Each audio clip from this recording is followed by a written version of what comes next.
Hello again. This time I am showing you abcya.com. It is an educational game website, but it also sometimes has games that aren't educational.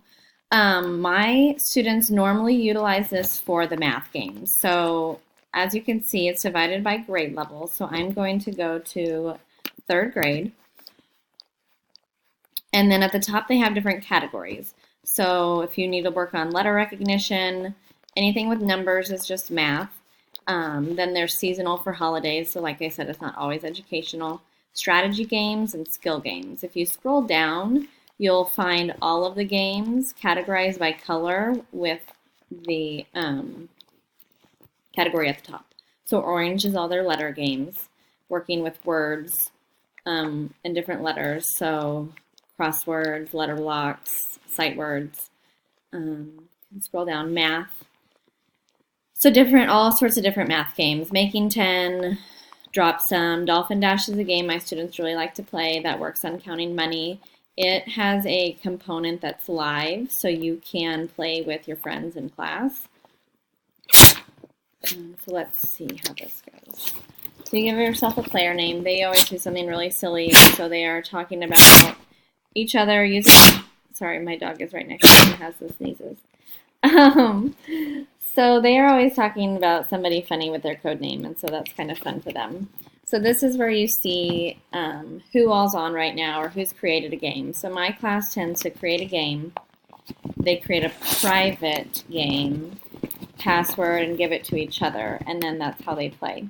And so as a teacher, it shows you what standards they're working on while they're playing the game. I previously taught second grade, which is why this game is very common and familiar for them.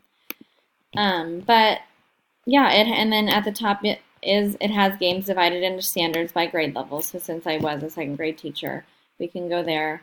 It has your different math standards, your different language arts standards. So if you know that they really need to work on describing the structure of a story, you can click on it and then you can send them to one of these places.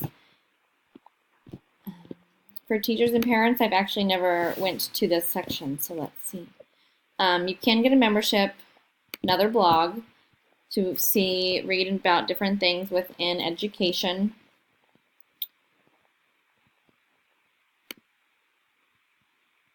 And then again, finding those standards. So this one sorts by standards. You can sort them by games, and then they tell you at the top which grade level they go to. And then if you click on them, it'll tell you the standard.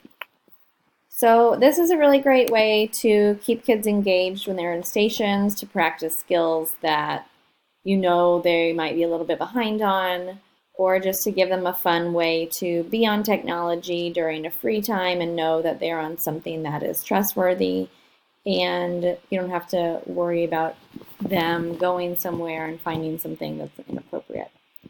So love this, kids love this. Give it a check. Check it out and see what you think.